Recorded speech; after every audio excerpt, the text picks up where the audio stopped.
The Blokebusters podcast is a proud member of the Pod Bros Network. You can find us, as well as other great shows such as The Ectoplasm Show, AB Film Review, and Media Litter Sandwich over at podbros.com. And now get ready to share and enjoy the Blokebusters podcast. Tonight's story is somewhat unique and calls for a different kind of introduction.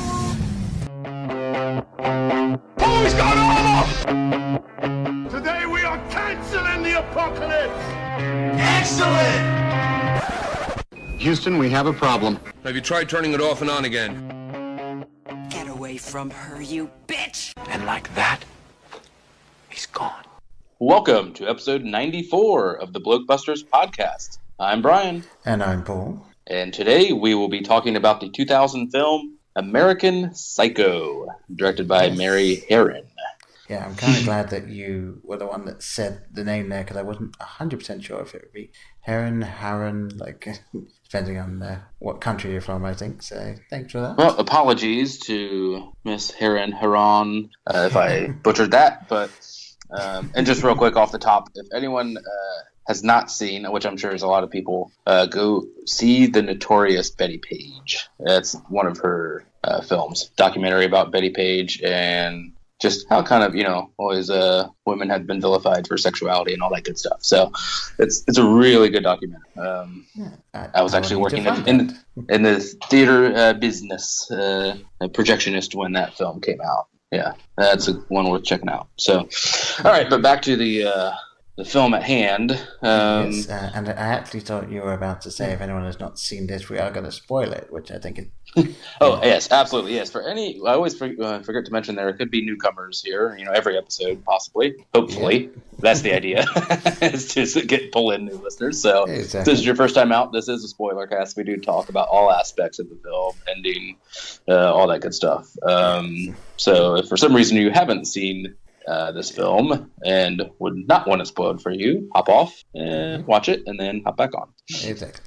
Yes, now that that's taken care of. Yes. I think it's nuts and bolts time. Yes, I mean, well, first of all, we'll do our own nuts and bolts before we the get shameless to plugging first, yes. And exactly. So, do follow us on Twitter at Blokebusters, on Instagram at Blokebusters. You can email us blokebusterpodcast@gmail.com. We are on Facebook, just at Blokebusters, and we have a website, blokebusters.web.com, which, may or may not be up to date. Whatever. And I think that is everything so far. As far as I know, we're not on LinkedIn unless you have set it up. No. Okay. No. We are on Craigslist. We are seeking a female companionship. So, okay. Exactly, right. Yes. Okay. But yes, so this film, as you said, directed by Mary, and we're on good terms with Mary. Oh yes, we are. Yes. I feel like she'll probably enjoy this discussion anyway. A budget of $7 million, that production budget, obviously, and worldwide, the box office of $34,266,564 US. So it did all right. Obviously not pulling in huge blockbuster money there, but I would say for this sort of film, it did very well. Yeah, I would not expect this to do big numbers. I mean, this is definitely a very niche film. So, yes. And yeah, given the context, not a huge draw, I would think, in theaters. But yeah, it definitely did, I think, find a life on DVD. And yes, ironically not VHS. Yes. All the videotapes had been returned at that point and gone out of business. Yeah, I will say, like, having finally seen this film for the first time very recently, I now finally get the odd throwaway line that I've seen it often and be like, hey, that's clearly a reference. I don't know what to do. that is one of those. I'm so happy I did get out of the habit, but for a few years, I would just get out of situations by saying I have to go return some videotapes. And with the reception, 99% of the time of just blank stares. Okay. No record. And if someone did get it, then I was, oh, thank God. Yes, thank you. But yeah, it was a good excuse to just get out of situation for a while. Just embrace the weird. Yep, I gotta go return some videotapes and get out of there. I just gotta return them, okay? It's really important. Do you know how expensive late fees are in the late 1980s? They're astronomical, okay? All right, so not going to list everyone off the top here, but basic cast, you've got, of course, Christian Bale as Patrick Bateman, Willem Dafoe as Detective Donald Kimball, Reese Witherspoon as Evelyn Williams, and Jared Leto as Paul Allen. So, yeah, it's a nice little cast there, and several players that we'll mention as we jump about in the plot, I'm sure. Yeah. So, obviously, I assume you had seen this before, as you said, because you were throwing out the videotape line. When was the first time you saw it then? I gotta believe it was probably... It wasn't right when it came out. It was probably like 2003 or 2004. Okay.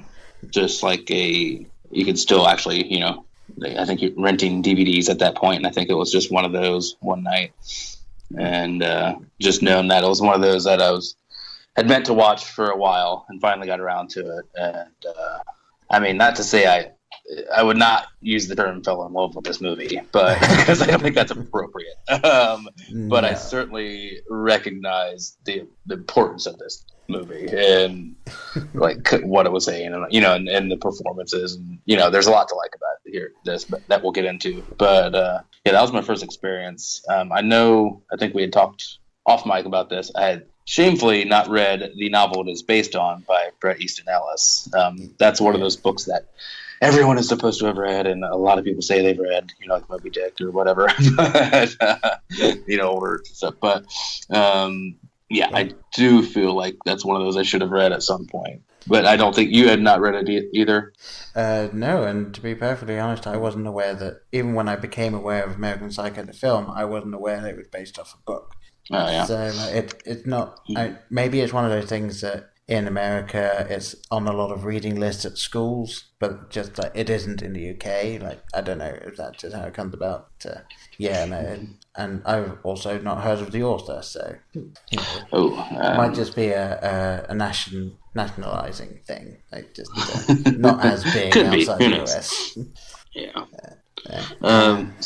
Go ahead. No, I was just gonna say that given that you were saying a second ago about obviously how you enjoyed some of the acting in this, do you know some of the other people that were pegged to be in it or to direct it? I know that Johnny Depp expressed interest in the lead. Yes. Yeah. That was about as far as I could get into that sort of research before we had to start recording here. So okay, well, why don't you just tell me the rest? Yeah, sure, maybe I will. So originally, David Cronenberg was pegged to direct it. Oh my gosh, I would like to see Cronenberg's version of this, as if this wasn't twisted enough. Yes, and then they brought on Mary, who cast Christian Bale in the lead role, but then when Lionsgate, I believe it was, acquired the distribution, they wanted to, and I think they did for a bit, replace Mary with Oliver Stone, and they wanted they wanted Leonardo DiCaprio as Bateman. That would have been awful. Yeah, and that would have been so bad. And supposedly, they thought that DiCaprio was a bit too boyish for the role, but he also then left to do The Beach. So that's how they got Mary. Yeah, I mean, we're talking 1998, 1999 Leo. Yeah, he was probably too young for that role, or at least appeared to be too young. I can see that critique. Yeah. Yeah, and I find it really interesting when it comes to talking about people that could have been in roles, because you obviously then run into well, I know this person as the role, so like, how can I imagine anything else? But yeah, I don't know if it was at this time, Leonardo DiCaprio really would have been a bad fit. I mean, maybe he could do it now. And Stone to direct? Oh my God, I know he hadn't gone fully insane at that point, but still. Wow, that would have been easy. I'm glad we got this instead. Yeah, I feel like maybe it would have been like a little longer. Like, instead of being a little longer, a little slower. Mm-hmm. Yeah, a little more trippy. Whatever. But the film we got, let's dive right in, shall we? Yes. I would say after the opening credits, It's about 30 seconds in, and we have sexism, hard drugs, and anti-Semitism, like, right out of the gate. So you're like, okay, know what we're in for here at that opening dinner scene. And you just get that these guys are just completely shallow assholes. And, I mean, it's perfect scene setting. Yeah, and you need to have a film where the main character is not supposed to be likable in the slightest. Then start as you mean to go on, really. I mean, it's just, you don't want to have one of these things. I can't remember the name of the film I'm thinking of, but there was a film I saw where it starts out with just like a normal scene, and you're like, oh, okay, that's fine. And then as the film goes on, the main character turns out to just be this complete arsehole. And it's just so jarring because you're like, well, he wasn't like that before. And then it's this one, it's like, oh, no, I get it. Like, yeah, there's no ifs, ands, or buts about Patrick Bateman. He is, at the very least, a deplorable human being when he's around his work friends. So, and when he's not around them. Exactly, yes. It's even worse. He is, yes. Some could say his nightlife is slightly worse. Yeah. So, I thoroughly enjoyed seeing the opening of this film, not because of not saying, hey, I'm anti-Semitic. It's like, it's great to see my people here. But yes, it's great to see some views I agree with. In my red enough of them in this day and age. Yeah. So, but yeah, it was just so refreshing to sit down and watch this film. It was like, oh, there's no like trying to hide it behind clever writing or anything like that. It's like, no, the point of this is these people are thoroughly unlikable, and we just accept it straight away and move on and just watch this just horribleness.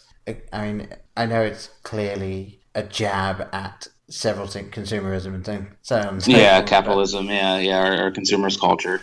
Yeah. Whereas when I'm watching a film, for the first time, when I'm watching a film, I tend not to even bother considering a lot of subtext and things like that. I just go with what's on the screen and I enjoy that. And then when I go back to it, that's when I think about it. And yeah, even just watching this and being like, oh, okay, yeah. Like, I'm interested to see where this goes. And I will say it did not disappoint with where it went. Yeah, because this was the first time you had seen this, right? So, yes, it was the first absolutely, time like you said, you just known some of like the references, but not perhaps known they were references. Yes, but you had not seen like any clips or really anything. Well, I had seen one clip because I saw the Miles Fisher sort of parody song thing that he did, where he did "This Must Be the Place." But it's him doing American Psycho while it's going on. And so I saw that, and I thought, well, that's interesting. And I knew just based on appearance, like, oh, this is American Psycho is what he's doing. And then I ended up seeing a clip of the scene where he dispatches Jared Leto's character. Ah, yes. And, lovely way of putting it. Yes, and just based on that clip alone, I realized I needed to see this film. Because it was such a fun thing. But, well, yeah, I'm always on board for Jared Leto getting the axe. So, and outside of Fight Club, and of course the comments in the video were as you would expect, which was, Batman killing the Joker. Okay. Very clever. Yes. Brilliant. See what you did there. I hope you're proud of yourself. Okay. Yes. So I'd kind of like to I'll try not to stick too chronologically. I know we like to jump around, but out of all of the like absurd and ridiculous and insane scenes and just some of the dialogue in this film, one of my favorites is right at the top, where, I mean, I guess you call it his putting on his mask scene, his daily prep. Oh, yeah. With the narration. I mean, he's literally putting on a mask, and he's, also, putting on the mask of this, so, quote unquote, normal day trader, whatever, and like he says, I'm simply not there. This is all pretend for me, pretty much, which I just loved that scene. Yeah. Yeah, it was a wonderful thing, and it was just one of those things where, like, even though I never think about, there's subtext here, it's like, Okay, yeah, like the fact that he's going into this much detail, and then I put on my mask, which consists of these three things, and then I put like, it's like okay, yeah, he doesn't give a shit about all of this stuff. He's just doing it. It's like, Yes, this is the part he must play. Yeah, to not be caught. But what did you think of the business cards as a motif of high status in this world? That scene, I genuinely just started laughing. Like I think he's like, yeah, it's got this color and it's this font, and then the next person says, well, I've got this business card with this color and this font, and you look at them side by side, and they're identical. And then this other guy is like, well, this one's got like eggshell white, and it's like, and raised letter, yeah. And it's, I obviously know nothing of this world that, in the late 80s or currently. I don't know what it's like to be one of these people, but something about that scene rings so true and honest as to these type of guys that are trying to one-up each other in any way. This would be an area where they could have some fierce competition. Like all the same cars are available, all that stuff, but you really got to hunt down that perfect business card, and then when someone shows one better, he's like, all I could think about was just killing him. Yeah, I mean that bit where he does just see like, yeah, what did Paul Allen look like, and it just like it's as if he just watched somebody shoot his mum in the face right in front of us. Like, this is the worst thing that has ever happened in the world, and I must avenge it. Yeah. Yeah, I did love that. And then it comes back up a few different times. Yes. I also wanted to bring out, like, I guess we'll get to this later. This is, someone that is spiraling out of control. Like, I believe it's in the opening, maybe 10, 15 minutes, where he says that his bloodlust is growing, essentially. Not in those exact words, but his nighttime hobbies are bleeding, sorry, no pun intended, into the day. And I just love, there's multiple occasions where he just shouts like what he's going to do to the person or what he wants to do to the person. Just, I dare you to hear me. But he's always in a situation where it's a little loud or whatever, but he doesn't give a shit. Like, as we find out, it's tougher to get punishment for his crimes than he thinks. So, yeah. Go ahead. Well, I actually was thinking of sort of another viewing of this film, which would kind of make sense given the ending, is that much of it is like how he thinks it has gone. Like, he is just imagining all of this killing and all of this stuff, and it turns out that he's not done it at all, which was kind of explained, especially one gigantic bit that happens at the end that we'll cover in a bit, I'm sure. But I sort of, towards the end, I was thinking how much of this is really happening, and then the film doesn't even hint at that answer in the slightest. It just kind of just ends with what you see on the screen. It's like, okay, sure, you can look at it that way, or you can look at it as this guy is just certifiably insane. I think either way you might be able to label him that, but that is interesting.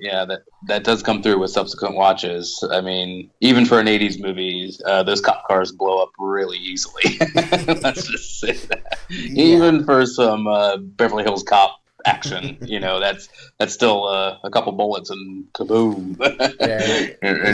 It's almost on par with colliding with a cardboard box followed by explosion. It's just it's very much, it almost turns into a video game at the end. It's a bit weird. It gets a little Grand Theft Auto there at the end. Very much so. The helicopter searchlight, all that good stuff. But we'll maybe get into that a little more. Did you have an area you wanted to jump into? Well, one thing that I found kind of interesting about this film was the way that they handled the soundtrack. And I know it's odd for me to say that. Yeah. But like most of the like actual songs and stuff in the soundtrack are specifically talked about at length by Bateman while he's playing them on purpose, so that he can talk about them. Like it's it's his foreplay to Homicide, which is really chilling. When you see him just calmly describe like a music critic, about Genesis' early work and Phil Collins' solo work, and it's just all a prelude to some ultra violence. So I mean, obviously, the clip I'd seen beforehand is when he just asked the question of, "Do you like Huey Lewis and the News?" Who doesn't? Yeah, exactly. I mean, even a drunk person would probably just be like, "Sure, sure." But not Paul Allen. Oh no, he's too drunk to even care what the question was. So he's more concerned about whether he has a dog or something. And there was another comment I saw which kind of rang true with me, which was in that scene when Paul says, "Is that a raincoat?" And Patrick Bateman just goes, "It is!" And it's like, that's your cue to get up and leave immediately.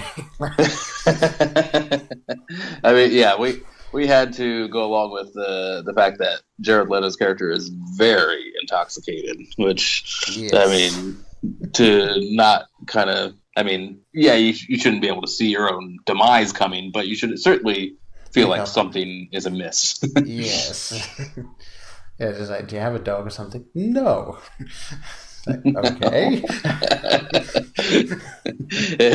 In retrospect, it reminds me of the scene in What We Do in the Shadows where Viago is laying down all the newspaper for his date before he fights her. Yeah. Like, wonder what he's doing, putting down all this paper. Yeah. I hadn't made that connection, but yes, I like it. Yes, he just had a little forethought to have the papers down before his guest arrived. So yeah, exactly. Yes. So you can learn from that, vampire. Come on. Yes. Right. So I think one of these we can probably agree happened. Well, let me say, we do think he killed some people. Yes. Yes, I'm even if the majority of this is like in his head, he's definitely killed at least like 3 people during the course of this film. But his first on-screen, just like a red hat wearing, cargo wearing, white shirt, polo wearing guy, says, a negative attitude keeps you homeless, to the homeless guy. Yeah. And that was a bummer of a moment. You just really, I mean, the writing's on the wall from when the scene starts, and like, oh God. And it just proceeds to just berate this guy for his state, in life, or, where he's at. And then, of course, slight F you to any movie that has a donkey side. So, yeah. Looking at you, John Wick. Looking at you, Turner and Hooch, Marley and Me. The list goes on and on. Yeah, I happened to be watching this film. It took me 3 nights to watch this film because I was watching them after Ellery had gone to bed. Oh, yeah. And while Jamie was falling asleep. And luckily, Jamie had fallen asleep by the time he had killed the homeless man and the dog. She probably wouldn't have let you watch the rest of it, huh? It's not necessarily that she wouldn't have let me watch it, but she would have insisted it got turned off that instant. Yes, absolutely. Mm-hmm. It is not a easy scene to watch, to say the least. Yeah. Save us, Paul, with some lighter stuff. Some lighter stuff. All right. Okay, I genuinely. How this film treats women? Wait, nope. We said lighter stuff. No. How about how this film treats drug use in the? Absolutely. One of my favorite lines in the entire film. Is it at the beginning? It just comes out of nowhere. Like it's just like, okay, it's when they're having an argument or like discussing something loudly while they're taking some coke in a stall, and this other guy just jumps up like, "Will you be quiet? I'm trying to take some drugs." And it's like, all right.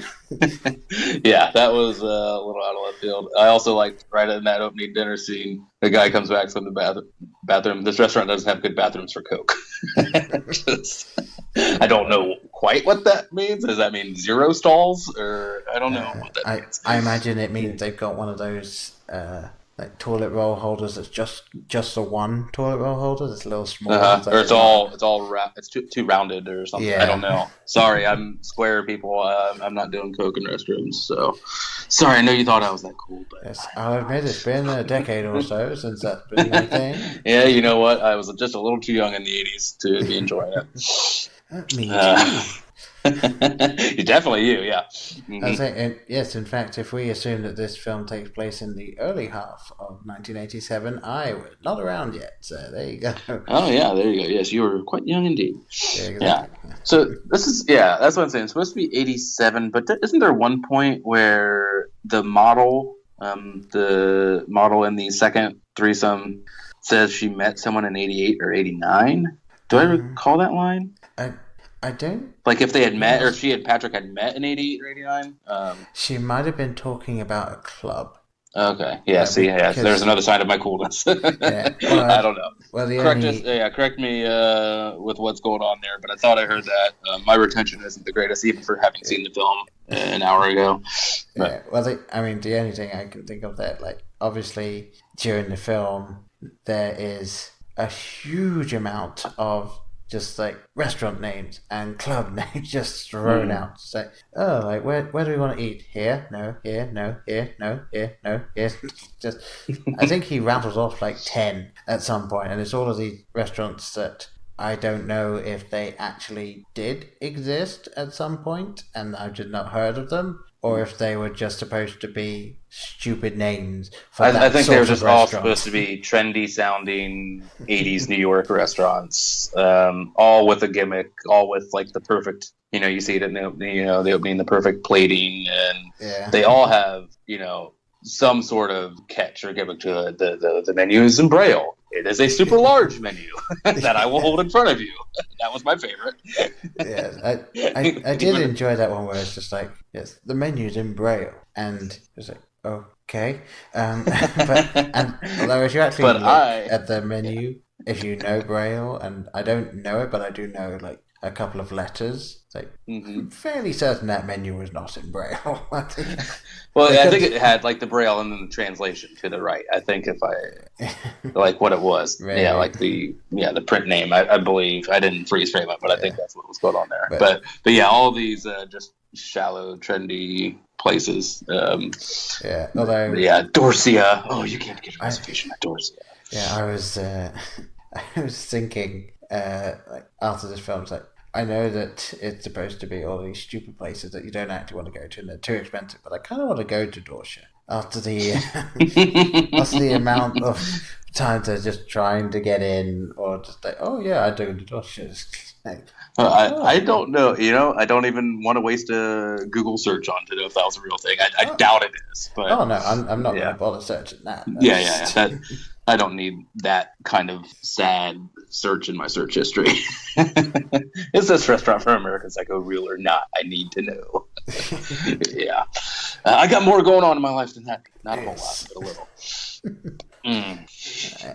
So, where do we go from here? Well, I wanted to ask you, let's assume that Patrick Bateman, fantastically played by Christian Bale. Let's take him out of the running.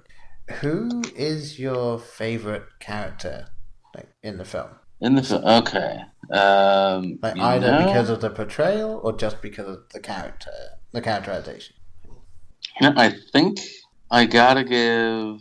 It's gonna be between two. If I can find her name. Okay, Kara Seymour, who plays Christy, or who plays Bateman wants to refer to her as Christy.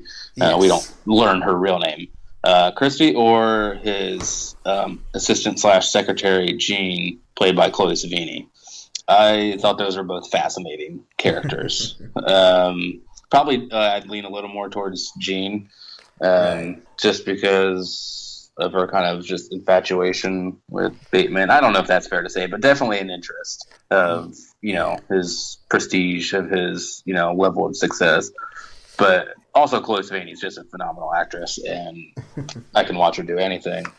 I kind of feel like the Jean character would be the main character in another film where she's finally got the job at this place. She's underappreciated as a receptionist, and then the boss starts to take a shine to her. It's almost a romantic comedy that obviously does not turn out that way. But yeah.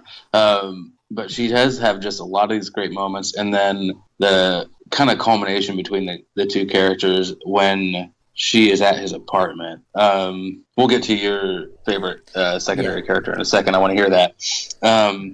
But that scene, I mean, Paul, not having seen this film before, did you think Jean was a goner? I was about 70% sure he would eventually kill her. I didn't know if it would be in that scene because he was dragging it out a little bit, but I was fairly certain he would end up killing her in some way. So I was pleasantly surprised that was not the case. But for all of the violence that is in this film, that I think is the scene that is brought with the most tension out of anything. Yeah.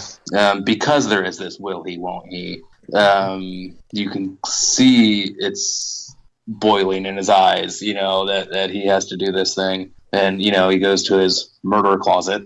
And because everyone needs a murder closet. If you're going to be anybody in New York, you have to have a spacious murder closet. But he, pulls out the, it's kind of like, no, did that one last week. No, that one's old. No, I got to sharpen the blades on that one. Duct tape. Okay, duct tape's a start. We can work from duct tape. Yes. And then that, I know I'm being glib here, but obviously these are horrible things, and we knew that. But then that nail gun to the back of her head when she's just, oh my God, it's just like, what the fuck is gonna happen? I mean, that first time watching, it's hard to not think that she is done for. But so is this, it appears to be, the writing is that this is some sort of glimpse to at least some sort of sense of right and wrong, with Patrick Bateman, a conscience, that he needs to let her live, that she isn't one of the shameless consumerist monsters. Is that the takeaway here? It seemed to me like for all of the killing that he's done, he has very clearly in his head, even if it's sometimes overruled by the bloodlust, very clearly in his head, there must be a reason why the person is killed. Like the homeless person, he is firmly of the belief that he's done that to himself. He's a waste of space. The prostitute that he kills, you can just make the argument that he's misogynistic, but it also might just be like, this is someone that's degrading themselves for money. This is pretty much against what he firmly believes, even though ironically he kind of does that for a living. I think he would kill everyone if he could. These are just people he has the highest risk of getting away with these murders. Yes, but it's like that's how he starts out. Yeah, that's how he starts out. But then, of course, he he gets way more risk taking with Jared Leto, and that's pretty much the driving force of the film. If you are to believe the rest of that narrative. Yeah. But let's jump off that for a second. And who was your second favorite, assuming Bale was your first? Yes, I would say beyond shadow of a doubt, Christian Bale steals the show in this. But for me, I thoroughly enjoyed Willem Dafoe every time he was on screen because I don't know if it was how he played it or if the writing was just that good, but it was just the smarmy cop that you believe for the entire time he's on screen that he knows Bateman did it. He already knows. He's just waiting for him to slip up until the final scene when you find out, oh no, he doesn't know. He's just asking because he's genuinely interested. It's just like, oh, okay, yep, sure, don't leave town. I'm just following my duties here. It's a role that Defoe can pretty much knock out of the park every time. Yes, It's those kind of roles that he's made for. Yeah, it's just in fact, for me, it was almost. He kind of looked like I'm assuming you've seen the original Spider-Man with Tobey Maguire. Yes, when of course. he is Norman Osborn. So not sure where that came from. Like when he's starting to kind of turn into the Green Goblin, like those facial expressions, that's just kind of what he has plastered on his face the entire time. Just like, Yeah, that Willem Dafoe wide grin. Yeah, you don't forget. Yeah. That can be funny or it can be nightmare fuel. It's a little of both. Yeah, I just I don't know what it was. Something about just Kimball. I just enjoyed seeing him on screen every time. And then, I mean, in terms of just a character that I enjoyed, it was actually Evelyn, so Reese Witherspoon. I enjoyed that character because she had a bit of a whiff about her of Madeline Kahn from Clue. Like, just sort of, oh, yes, I'm just so high and mighty. And I could see that. I just rewatched Clue within the past couple of weeks. So, yeah, that's definitely ringing true. Yeah. I could definitely see that, yep. And so it was kind of fun just to see her, and it was like, she's just as not there as Bateman is, just not quite for the same reasons. And and yeah, at the end, she's like, oh, tell me what to do. And he's just like, I don't care. Like, stop, do whatever, I'm done. Yeah, but yeah, stop making a scene.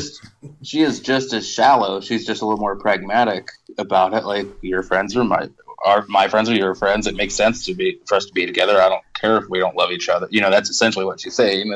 This relationship makes sense on paper, and that's all that matters. Yeah. And she's like, I don't give a shit. Yeah, another one of my favorite lines is just, I've thought about it. You can have them. Like, I don't want the friends. They will probably have a higher risk of survival if you take them. So, yeah, being charitable here. Take the friends. Yes. Yeah. In many ways. Oh my God. So, I think we need to get to the scene that everyone talks about when they talk about this movie. Okay. I think you probably know what I'm saying here. The one that almost got away. So we have the second time he is trying to orchestrate this kind of role-playing threesome with Christy, the sex worker. Yeah. And Sabrina the second time? And yes, it's like the model or like his old model friend or something. They had known each other or something. Yeah, previously. Yeah. So he is at least indiscriminate. He does not discriminate as far as friend, enemy, stranger. Everybody's on on the chopping block. When it comes to him.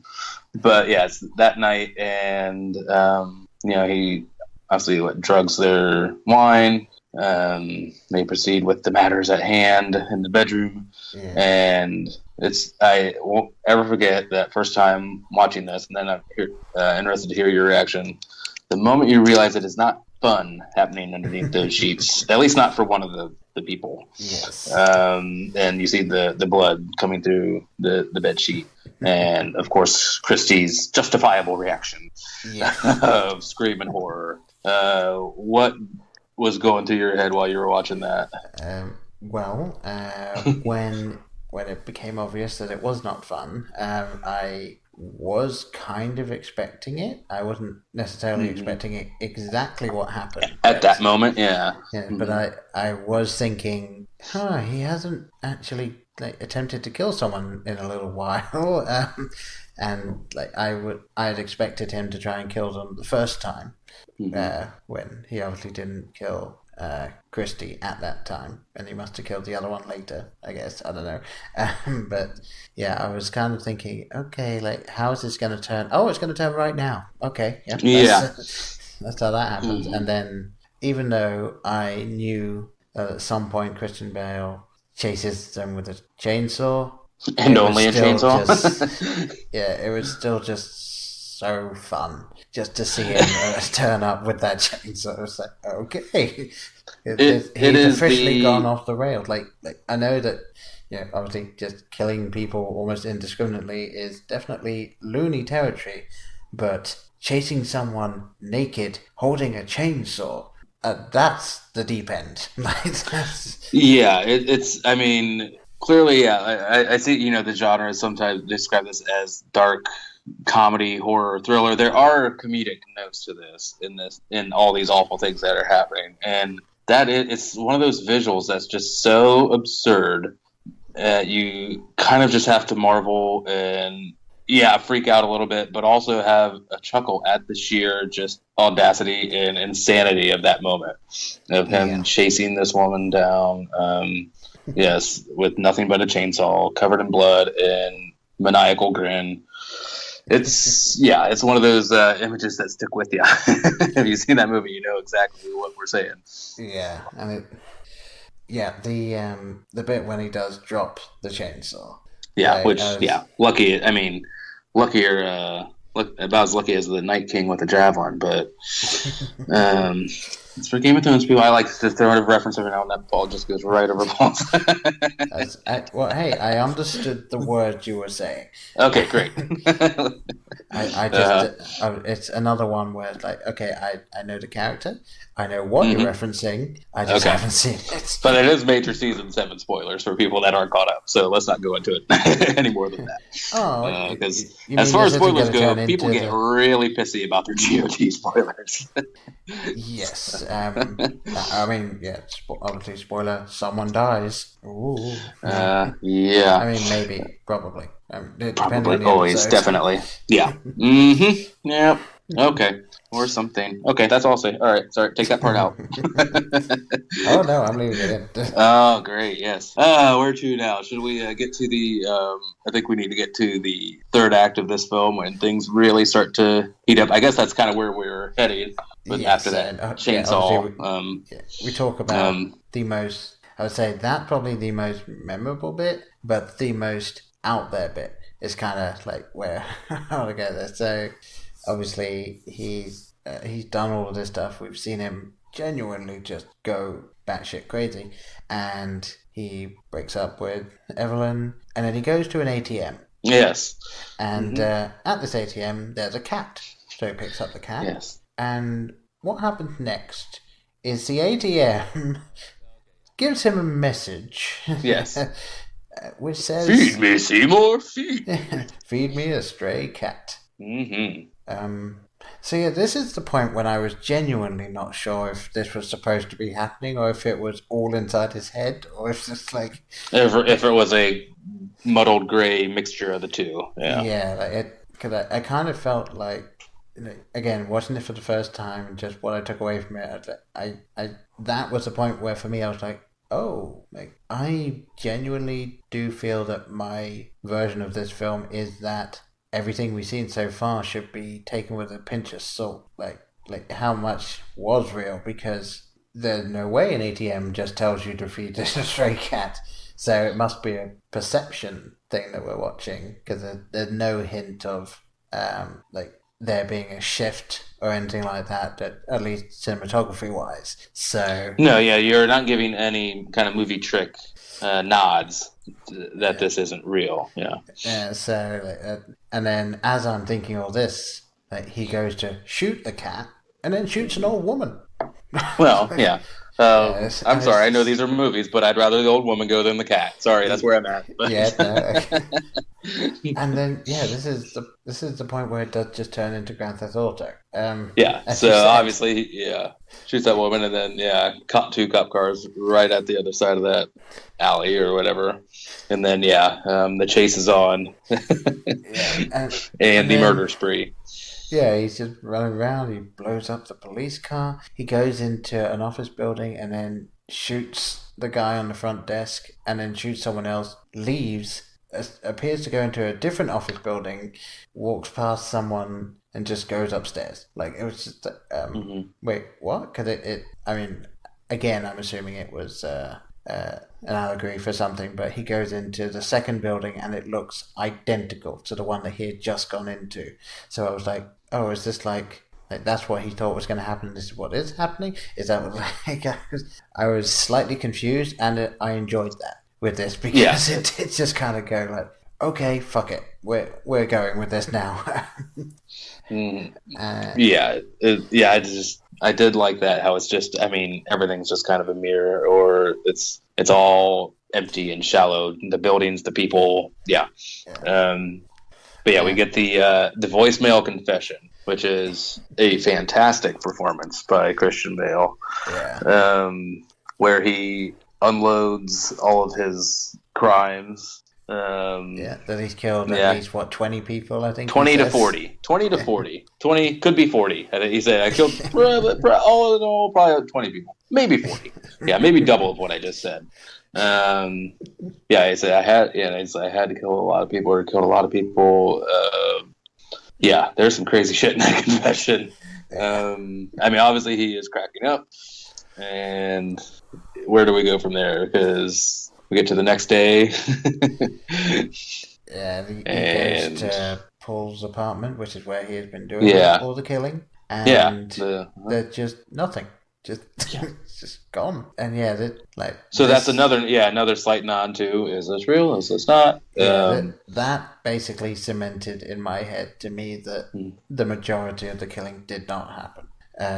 Now, obviously, there's another take from this, which I did think when he was talking to the real estate agent, I'm assuming that was a real estate agent, she seemed to just be concerned that this person was concerned about what was going on in that apartment. So, did she turn up early and get rid of the bodies because she wanted to sell it?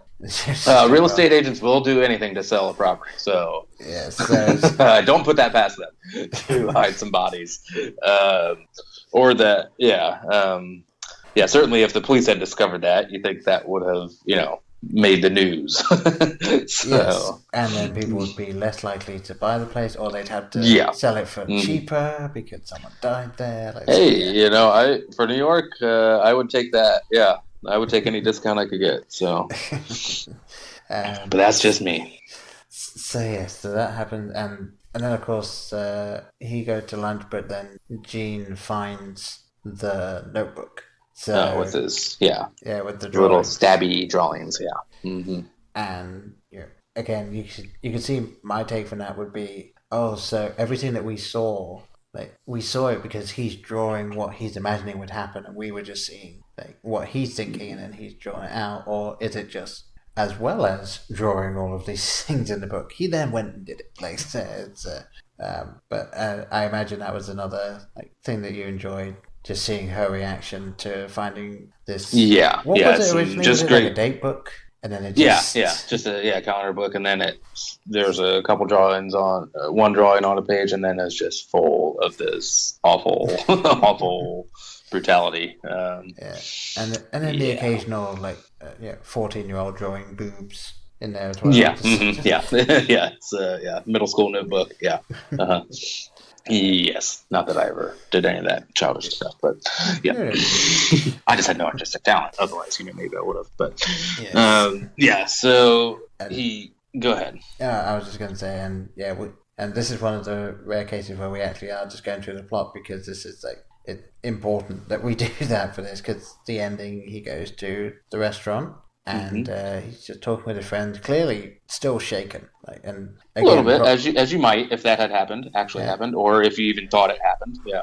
And props to Christian Bale for being able to. He really does run the gambit of emotion throughout this film. He goes from zero emotion to too much emotion. He's very good at this. And then he ends up seeing the lawyer that he called and goes over Harold, to him, just hi, it's Patrick Bateman. And Harold's just oh no, you're this guy. You're Davis. Yeah. Yes, David. He's like, that voicemail was hilarious. It's no, I'm Patrick Bateman. I mean, even if you think that is hilarious, do you think this Wall Street guy is also the best actor in your entire hemisphere?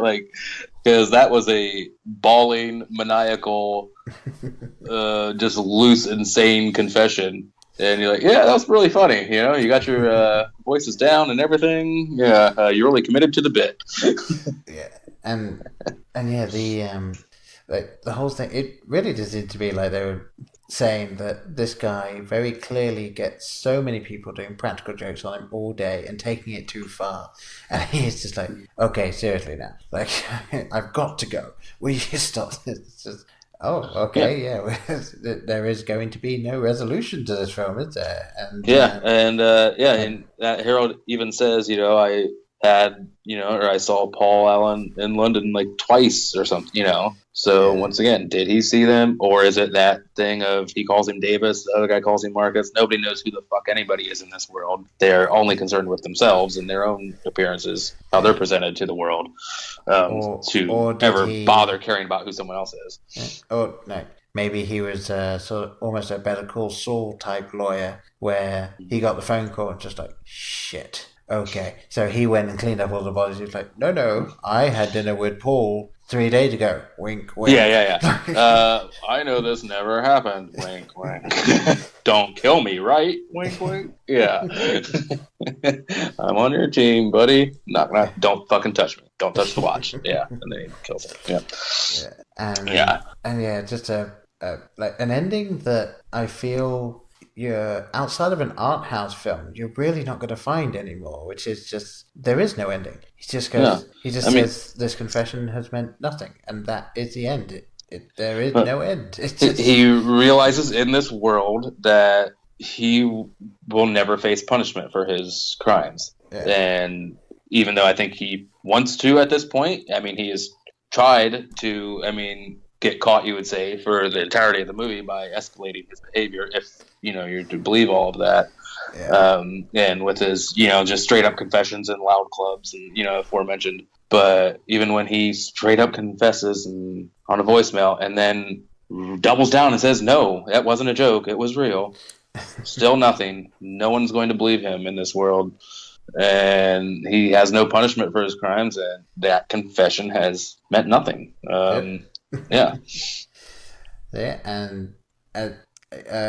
thing that I thought interesting, because obviously the beginning of the film starts with the narration of he's like explaining who he is, and it's like I feel like the entire film was supposed to be his confession, and like at the end he does just say like, yeah, well, it doesn't mean anything, like it's just, this whole film means nothing, and I like that. I really did enjoy that it was an ending that wasn't an ending, and nothing, like they didn't feel the need to tie everything in a nice pretty bow at the end, make sure everyone goes home happy. Like I'm sure, not having read the book, I'm sure that I would guess it's very similar in the novel. I don't know. People that read it, let us know if you have, but I would assume that would probably be close to what happened. I'm so glad that studio didn't go, oh well, how about we make this based on American Psycho, the book, and then we will just change a few things. Like, it's no. Yeah, and then everybody loves a good wedding scene at the end of the movie, right? Okay, let's do it. Hell, if they had done a wedding at the end, it turned out he hadn't broken up with her, that would still have kind of worked in this film, because you would have known that neither of them actually cares for each other. They're just getting married.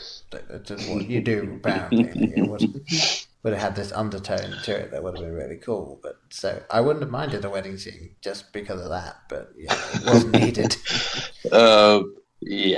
You know what is like? I would have actually liked a legitimate scene of just him returning videotapes, and it's just like it's like Fantasia and like Harry and Henderson's or something. I don't know if those line up chronologically, or I don't know what year Harry and Henderson's came out. I think that was mid '80s, but just return. Yep, I actually am returning these videotapes, and now I would like My Little Pony. Yes. Yeah, that could have been like a mid that would be or something. Mm-hmm. Like he and what it is, he returns it, but he's still wearing like the bloody clothes because he just killed someone, and then he returns the videotape. Like that's his thing. So doubtful it would have been Harry and the Hendersons. That was 1987. So that would probably not have made it to the shelves of Blockbuster just yet. But no, could be alas, my otherwise perfect joke has been okay. Shame. So were you aware that there is a sequel to this film, Paul? I feel like I read that, and I don't recall the actress that is in it, but I do recall seeing it and going, huh? so, Uh, so who's in the sequel? well, it is. It has Mila Kunis in it, who has since denounced just every bit of involvement with that movie, and directed by Morgan Freeman. No, not that Morgan Freeman. This is Morgan J. Freeman. Okay. Yes, Morgan J. For the insurance purposes. Yes, Morgan J. But apparently this thing was just completely awful. I did not bother with it. But like I said, Mila Kunis just wanted nothing to do with this. After she didn't know it would be American Psycho 2 until after it was re-edited to be American Psycho 2. It only has one scene that connects the films, I guess. But yeah, she says, I don't know, bad. It was bad. Yeah. So yeah, check that one out if you want. But yeah, and apparently there's a couple of companies that have been developing since 2012, 2013. They've been trying to develop a TV series. Yeah, that hasn't. I don't know how that works as an episodic series, but no, I feel like it would have to be maybe a mini series, like a 3-episode, but each episode is an hour long type thing, or even just a 2-episode thing. Make it so it is a feature film length once you're finished. But yeah, I can't see how it would fully work like that. But I would give it a try, but I wouldn't hold my hopes up. Same. Yeah, there's enough good TV. I don't think you need to make this work on TV, but yeah. Was there anything else that we missed out on that didn't mention that you wanted to? I don't have anything specific that I wanted to mention. We did get a couple of responses I put out kind of last minute, seeing if anyone had any thoughts about American Psycho. And I got 2 responses. I'll do the shorter one first. So the movie guys, and they got a hold of us half an hour ago, said something Trump. That was theirs. Does it literally say something Trump? It or does. You can't? Okay. I genuinely something Trump ? So that's okay. That's an accurate review. Okay. Yeah. And then Worst Millennials said American Psycho is a tremendous dark comedy and provides excellent commentary on a vapid and vacant decade known as the 1980s. And that is from Damon, a guy who was born in 1989. So he just wanted to let us know his stance there. that he has a bit of ownership in that awful decade. Okay, yes. Yes. I have a majority of ownership in that decade. So. Yes. But hey, I was just a little guy. I wasn't saying greed is good or anything like that. Or yeah. You were just saying, I want that over there. No, I want that over there. You were just contributing to the culture at the time. I was doing lines of pixie sticks in the bathroom, not Coke. So, yeah. And to this day. Probably as bad for your nose as anything else. Probably. Not going to try it anymore. No. Yeah, I recall once at school, one of my school friends decided it would be a good idea to take a rubber, and by that I mean eraser for the American listeners. That is definitely a different terminology in the US. Okay, yes, it is, which is why it's working in a school. I have to seriously consider what I'm saying sometimes. He decided to take one of those, and who left their rubber? Part of the rubber. Okay. Can I borrow your rubber? No, you may not. Yes. No, Daniel Radcliffe, go away. That's an extras reference for anyone. So yes, he would take the one that's on the end of the pencil. He would just move that pencil back and forth very much, and then decided to snort the shavings off of that. Well, I'm glad we went long enough to get that. Yes. I mean, he figured out very, very quickly that was a terrible idea. So, yes, if there's nothing else you lesson take here, away... don't put things up your nose, folks, unless it's Flonase. Exactly. And yeah. And always make sure to yell at someone that you're trying to take drugs when you do it. Like just announce it. Make sure people know what they're getting in for. Yeah. Just be courteous when doing your drugs in public restrooms. And practice proper chainsaw safety. Yes. I think those are the lessons. Did we learn all the correct lessons from this film? I think so. I think so, yes. At the very least, you're going to want like a jock strap or something just to protect the real important thing when you're running with a chainsaw. Yeah, I mean, yeah, come on. But, maybe next time. Yeah. Yes. So I think we've droned on long enough here. Yes. Is it time to put a pin in this one and call it a night? I think so, yes. I don't know if you had a rating prepared at all for this film. I'm not going to go through our normal long-winded rationalizing of it. I'm just off the bat going to say a minus 2. Minus 2? Yeah. I think I'll echo that. I was kind of floating up and down minus 0.5 for that, but definitely solid land there. I would say there's a couple of scenes that I thought maybe a little too long, or I wasn't that much a fan of the character, so that detracted from it for me. But minus 2, still solid film. Definitely a film that you either need to be in the right mind to watch, or there are definitely people that are not going to get this film, and that's okay. No, it is, yes, horribly violent. So if that is not your cup of tea, do not. Obviously, well, I don't know why you're still listening if this if that isn't your cup of tea, but if you know people that wouldn't be their cup of tea, don't recommend it to them. But I'm all talked out here. Like you said, you can find us at Blockbusters on Twitter. Hit us up there. Let us know what we screwed up, what your other thoughts on it would be. What the only obvious thing we missed was... people that read the novel, if you're out there, hit us up with your thoughts. Other than that, and ready to sign off. I'd say one last thing as well. Just I've been putting out every 2 days, as it were. It's a quotes quiz thing. I actually used an American Psycho in that. I put it out on Twitter, and I don't know if everyone that listened to this has seen that, but if you want to have a guess, it goes out at 12:45 in the afternoon every day. First it's the quote, and then it's the answer the following day, and so it goes through like that. Give it a go. I think it's a lot of fun, and you win the best prize of all, the knowledge that you were correct. Yes, and the first person that answers it gets a mention the following day when we give the answer. So, at the very least, you'll be tweeted out to some people. That is true. There will be some people that will see this. Yes, I can guarantee it. I will be one of those people. Hey. All right. Alrighty. All right. So with that all being said, I've been Paul. And I've been Brian. And return the videotape, folks. Yeah. Bye. Bye. In case I don't see you, good afternoon, good evening, and good night. Hang on a minute, lads. I've got a great idea.